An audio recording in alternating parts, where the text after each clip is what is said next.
broadcaster in the truest sense of the word. I mean, really one of the last surviving guys. And now the media landscape is. Did you say I was the last surviving guy?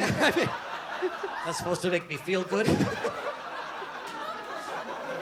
Scott, can I ask you just a question? Yes, please do, because it's all of a sudden I'm the last survivor. Way back when, Yeah. maybe 50 years ago, you, for a couple of years, you were a sidekick. I used to see with Joey Bishop. Yeah. So my question is, was it very difficult to make the switch from sidekick to a very famous host? Because I'm working on all my options. I need to know.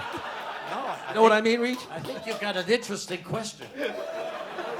I did think about that. I started out in San Diego, California, Saturday nights, and I did the news during the week. But I loved the show. And then I came up, and honest to God, I replaced Steve Allen on what he was doing. This was incredible. I had no idea. I read your book, How I Got This Way. I couldn't believe I couldn't sleep at night. Honest to God, it drove me crazy because I loved him, and I thought he was so talented, and I'd never make it. Anyway, to make a long story short, a couple of years later, Joey Bishop was starting up against Johnny Carson, and he needed a sidekick, Ed McMahon type of somebody. And so he called up, and he said, I want to talk to you. And so I went to see him, and I was pretty down in the dumps because that show didn't work when I followed Steve. And so I was kind of like a wise guy. So I walk into William Morris in Beverly Hills, and there's Joey Bishop. And he says, hey, I saw you last night. You got talent. I said, really, Joey? What is my talent? And you know how Joey, all these guys, they love to be asked a question. And so Bishop, it's like, he stood up. And I sat down. He began thinking, what the hell is his talent? And then finally, he said to me, you are a great listener.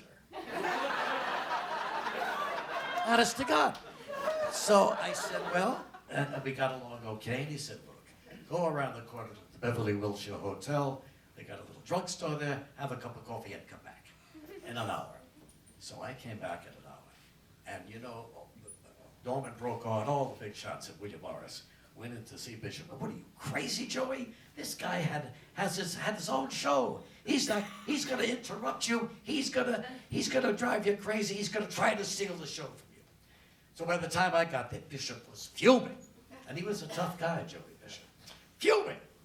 So he said to me, how do I know you're going to sit there and keep your mouth shut? How do I know you're not going to want to take over the show? How do I know that you're going to be quiet and not interrupt me? And I said, I'll tell you how you know, Joey, because I am a great listener. He didn't know what the hell I was talking about. He totally forgot he said that. What was your question anyway?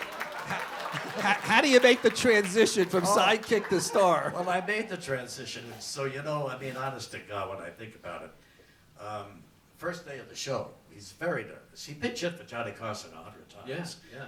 But when it came to doing his own show against Johnny Carson, he was very nervous. So the guys came to me and said, ask Joey to go for a walk and calm him down. We were on Vine Street in Fountain. So I went to Joey. I said, Joey, let's take a walk. How do you kidding? Take a walk? How can I take a walk with what I've got ahead of me? He carried on, and I left. I got behind my desk. 10 minutes later, he walked up to me and he said, let's go for the walk. We walked every damn day for 3 years, and he wouldn't talk. I had to do all the talking.